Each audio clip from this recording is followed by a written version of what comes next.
good day to you, everybody. This is Martin Sherrington, and you're listening to the Google for Business podcast.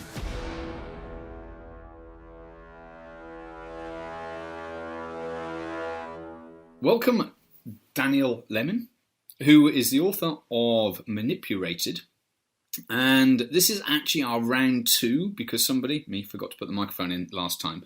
So we don't know what we're going to talk about, Daniel. We had a great conversation last time. Okay, but nobody's ever going to hear it because I forgot that. So welcome, and do you want to explain who you are, what you do? Yeah, absolutely. Thanks for having me again and again and again. Yeah. I like that it's becoming a routine. We need to stop seeing each other this way. I know. So I am the author of a book called Manipulated, which is all about the shady kind of underbelly of the online ratings and reviews world. It explores all of the sort of tricks and techniques that fraudsters and hackers and stuff use to trick both consumers and businesses with online reviews, which has become a humongous problem for everyone, including businesses. So that's my book. I do digital marketing consulting beyond that, so I kind of have my hand in all sorts of pieces of the marketing engine. But this book is a particularly deep exploration on the review side. And that's great. So let's start with that. And so, what are the things that people are doing to manipulate? See, I said that. There's a few different ways that this happens. I think we all suspect that not every review is real, and that is a truism that is shockingly true, actually. Depending on what data you look at, anywhere between a quarter and half of reviews on the internet are fake. Yeah. So it's a big problem, and there's different ways that this game kind of gets played. There's the obvious way of just businesses or consumers, writing fake reviews that are not about real products or real experience. So that happens. In a lot of cases, people are actually selling those reviews. So you can go on sites like Fiverr. I saw there was a big scandal, wasn't it? And then was it Amazon that was going to go after those individuals? Indeed, yeah. Amazon sued about 1,200 of those folks. It sued at least their screen names from that site, Fiverr. I don't know that they'll ever successfully find out who those people are. But so there's different ways that it plays out, and then on the back end of it, there's a whole cottage industry of people who kind of prey on the vulnerabilities of particularly small businesses. So the people who may not have the resources of Chipotle or something like that. Yeah. Maybe a bad example to use right now, but the resources of a large company, they are particularly vulnerable to some of the sort of shady reputation management industry folks. Yeah. Which is a whole different side of the problem. Well, let's dive into that because, my interest has been in Google My Business and Google Local for a while. And that ecosystem hasn't really been built out yet. Not totally fully, but it's well on the way. And yet, I'm in California. We're on the same time zone. Yelp really hasn't it? I mean, and that's something that small businesses care about over here. Indeed, yeah. Yelp is kind of a market by market player. It's not really big even in the U.S. in a lot of markets. It's not the number one site, but it's definitely the 800-pound gorilla, so to speak, in a good part of the U.S. But beyond that, yeah, I mean, there is certainly the impact of Google. Facebook has ratings and reviews, and then there's a whole bunch of vertical sites for different things. Everything from plastic surgeons to auto dealers have a rating and review site of some kind. So it's not just all about Yelp. It cuts across a whole bunch of different sites. Part of the frustration, actually. Yeah, it is a complex territory. And in terms of the challenges that the businesses face, I mean, I always think there's two types of review. Two types of reviews that people don't want. One of which is a bad review, and the other one is the fake review. And the bad review is something which, that's a customer service thing largely. But in terms of the fake reviews, what should people be aware of on any of the platforms, do you think? Well, number one is you have to expect, whether it's a real bad review or a bad fake review, you just have to expect they're going to happen. It comes with the territory. So the first thing I say to people is don't panic when it happens. Number one, because consumers are actually pretty savvy, and they they don't look at reviews one by one. They kind of look at several. There was some data that shows, I think, average consumer reads between 2 and 4 reviews when they make a decision. So they're kind of taking a pulse of several. So don't panic when you see that, even if it's completely blatantly fake. And in so many instances, it is completely blatantly fake. You look at it and say, this isn't even, it's like gibberish. Lazy fakes. That's what it is. They didn't even put the effort in. Not even the effort. They're speaking like Ewok or something. So I don't even know what this language is that you're using, but here it is. I mean, there are some things you can do to try to get those taken away. If they show up, you can report it to the site, Yelp or TripAdvisor, wherever it might be. You can flag it and say, this looks obviously suspicious. They may or may not take action on it. I think that's a low instance of success, but at least you've done what you can do there.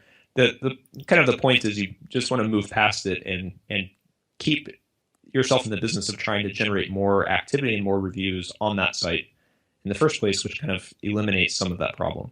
And that's the thing, which is build that war chest so that you can handle the one bad review and you've got 100 decent reviews there. So because there's a big thing. I mean, in terms of the 5-star rating system, a lot of people that are within, say, restaurants and bars, they've got used to that. But there's a lot of industries, I guess, that are emerging that are just not used to getting feedback in this way. Right. Yeah.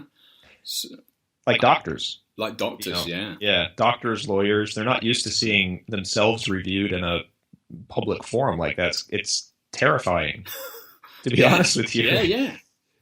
It's terrifying. I mean, I even watch carefully the reviews of my book because I'm not myself in a business like you. I'm not really in a business where I get reviewed publicly very frequently, at least. And so it is a little terrifying. You're putting yourself out there. It's interesting. I mean, primarily on Amazon, I guess, is where you're for sure. Those things and all the sites. I've been through that process as well, and you take it personally. And very often it's in a good way and a bad way, and you've got to take both sides of it. So in terms of businesses, what do you think they need to have in place in order to make themselves a bit more robust? The first thing that I have seen really successful businesses do is, it's a mantra we speak in so many different ways. You have to be aware of what's being said about you in the first place. Yeah. Usually the first time you come in contact with reviews, if you're not like a restaurant or something, maybe if you're a lawyer or you're just not in an industry used to dealing with it, is there's a bad review and someone says, hey, did you see that bad review of you on Yelp or some random site? And you immediately panic, right? It's like, oh my God, I can't believe I haven't seen that. And so that's often the first encounter people have. So you want to actually avoid that and kind of start before the problem is present. And there are different ways you can do it. Just kind of the elbow grease, go check your reviews on different sites, or you could certainly subscribe to different software platforms like review trackers or review push, Yext. A lot of these sites kind of offer different kinds of dashboards where you can track reviews. You want to be aware of what's being said, so when that happens, you can get right in front of it rather than... Yeah, and I guess also it's preparing yourself and your staff for there to be some feedback loop as well, isn't it? I mean, I've seen this with businesses around this area, which is the reviews come in and it's not their fault. Whatever the thing was, as opposed to going, okay, well, let's take that on board and let's learn from this. Because it's new. It is new, even over the last 10, 15 years. And it's about customer service. Yeah, very often. I mean, sometimes it's going to be product focused. So, okay, well, let's talk about big business and what's going on with them. How are they approaching things differently, do you think? There is an interesting thing happening. So I just had a conversation yesterday with a gentleman about one of his clients is Legoland. Yep. Love Legoland. They actually do kind of like day parting of their reviews. So their response mechanism is in part built on the type of experience someone might be having at that very minute. For example, over the holidays, they know they get a lot of complaints that are kind of active and in the moment. Yeah. Bathrooms are dirty. The food stand didn't have any French fries, whatever it might be. Yeah. And so they shift their energy and their efforts to try to confront those right now. because they know if they don't, it's going to turn into a bad review on Yelp or somewhere else. So then there are periods of time where there maybe aren't as many people in the park. It's a slower weekend. They can shift away their effort away from that, which is pretty high intensity, and work more on kind of the behind the scenes stuff. So there's this kind of, even for a brand of a size like Legoland, or place of that size, they're moving human resource in and out of places as they see need, and it's really smart because it's a customer service thing, but it prevents a whole bunch of bad reviews from happening in the first place potentially. Which so I think that's one of the really smart things, is you kind of put yourself in the mind of your customer, like what are they going through? Why would they be complaining about me? And how can I address that now rather than responding later? So it's interesting, because you're talking two totally different needs in a way. Of the person that's like, they haven't got the French fries, I'm going to give a 1 star. Although I've had a fantastic time with the family, I'd give it 5 stars. But if they don't get the first one addressed, then the second one's not going to emerge then later, is it? Right. It's a necessary kind of like factor to deal with. But as you said, it's going to take resources. But what I hear, Daniel, is big businesses care. They're starting to, yeah. They see the money. That's why they care. Those that don't necessarily care about the service, they care about the money. So that's interesting. So would you draw a direct line between volume and quality of reviews and increased revenues? Well, I certainly, from looking at data, yes. Yeah. I think probably for the vast majority of businesses, it's not even a dotted line. It's a direct line. If your reviews star ratings go down, your profits will go down. Yeah. And if they go up, your profits will go up. It's a matter of people feeling comfortable seeking you out or not. And whether you're a big business or not, it's definitely a dynamic that's there. What is the percentage? I don't know. I mean, no, but it does seem to be one of the factors that you can really bring into your own hands to do something about. By asking for reviews if it's appropriate to ask, but also by doing exactly what you're saying about the customer service side, by improving that, people and giving the mechanism. You do ideally need to point them towards a site, but you can take it more into your control potentially. Yep. So, where do you think it's going to go in 5 years' time? 5 years, well, yeah, maybe 3, 2, 1, whatever. In the future, what's the future of reviews? Well, I think there's an interesting thing happening. Most of my client work is with marketing folks. Yeah. And what's happening is they are getting into the customer service business because they're seeing that customer service and marketing, basically your customer service is social now, and that becomes your marketing. Yeah. That's how it's happening. Yeah, yeah. And so they're learning how to be customer service people, and not necessarily picking up the phone and answering questions, but it's a business that a lot of marketing folks haven't quite really mastered. So I think there's going to be this convergence of that kind of thing happening, especially with bigger businesses.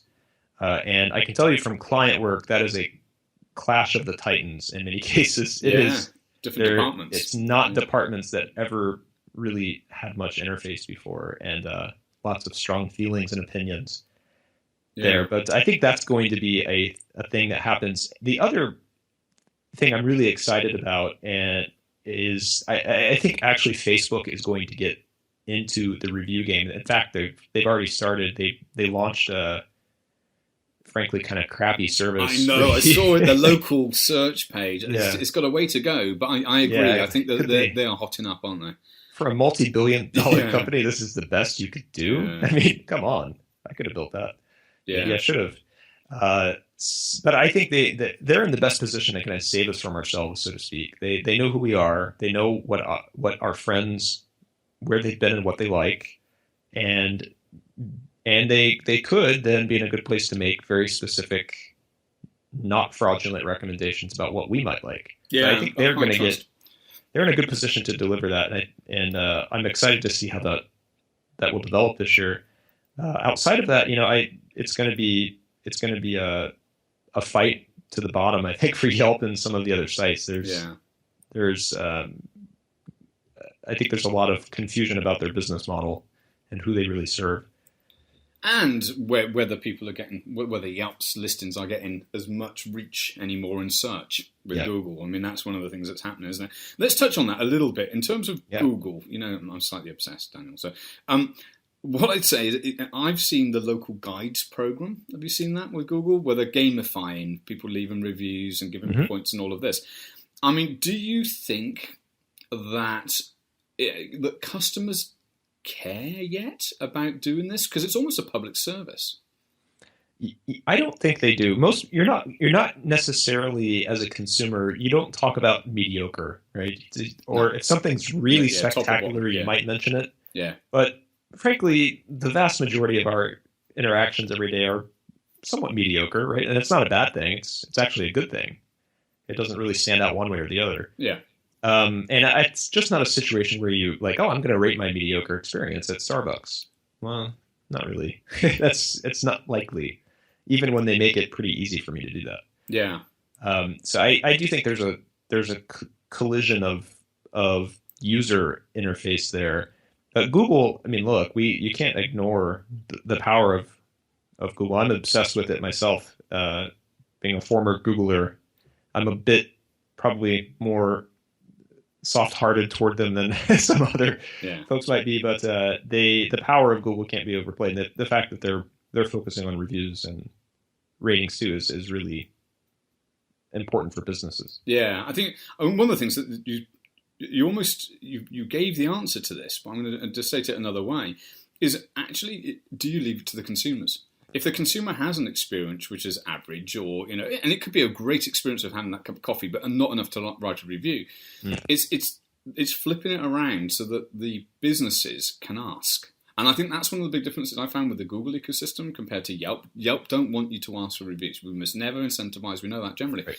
But Google is, it would seem, sort of same as TripAdvisor, allowing people to ask. And what I like is the empowering of the businesses. If you put in place a good customer service process and you ask those top people, to leave the reviews, and you ask the middle ones not to leave your review, but what can we do to make this an amazing experience? And actually treating it like an improvement curve. Mm-hmm. I kind of get excited about that. Yeah, I mean, it's such an intuitive thing, and yet it's something where companies spend millions of dollars doing research. It's like, oh, we need to figure out what our customers want. Just ask them. Yeah, do you know what's funny thing? I did a survey recently to my list, and I had around about 250 responses. And it was feedback. I didn't ask for reviews, but I asked for opinions and viewpoints, and I listened. And it wasn't all easy to hear. And some of the things I acknowledged and thought, okay, I could have done things differently here and there. But a lot of it is very, very positive and supportive. But the information I've got from it, I kind of now see a top 250 people on my list that are interested in talking, that are interested in potentially becoming a customer, and they put their name to it. And I think that even aside reviews, people not being scared as a business owner to say, what do you think? It's almost like in the 80s in the UK, customer service was something that people really didn't do that much of. Do you know what I mean? It was like, you got the meal, that was kind of like, it was passable and whatever. And I think the US has always been ahead of that. So the point is, it's a culture change. A little bit of a culture change, yeah. Culture change. Maybe. There we go. And that was my producer will edit all that out and say, well, that was just you because you've done a survey this week and you're interested. So it's okay. Okay, so we looked at where we're at in 5 years' time. We looked at the businesses. What else do you think that business owners that are listening to this need to take away? What should they be doing today to protect themselves against bad reviews and get more good ones? Well, number one, I'd say if you are in the place of having bad reviews, don't panic about them. That's just know everybody deals with it. So that's the first. The second is you need to have a really solid understanding of what's driving business to you. You may assume it's Yelp when it's not, and that could be not necessarily a dangerous thing, but you don't have a ton of resources to do everything. So put your resources where your customers are. So whether that involves asking them or doing a survey, or there's a variety of things, some of which are outlined in my book, some of which are pretty just intuitive and common sense, like asking your customers an actual question. You want to have a good understanding what is driving business to you from from a site perspective, Yelp Yeah, or yeah. TripAdvisor, and put your energy and your resources behind that. And doing that will immediately put you at an advantage over most businesses. And I think what you're saying is you've got to do the work. You have to do the work, and don't give it short shrift. No. Don't treat it, even if you think flippantly of Yelp. I can certainly sympathize with that. Don't treat it in a flippant manner, because frankly, it's where you're getting customers. Yeah. And you should care about that. Awesome. Okay, so where can people get the book, and how do they get in touch with you if they'd like to chat some more?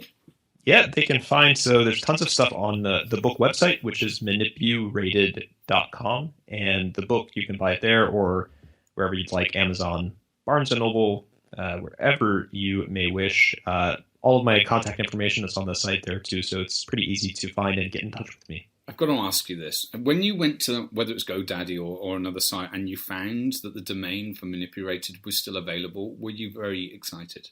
I purchased it immediately. It didn't hang around. Yeah. It's very good. Well, there we go. Daniel Lemin, we know how to get in touch with him, all about reviews. And let's see how the next 5 years go. It's exciting. Yeah, thanks very much. Thanks, chap. Take care. That, my googly lovers, was the Google for Business podcast. I'm Martin Shermanton, and I look forward to you listening in next time. Until then.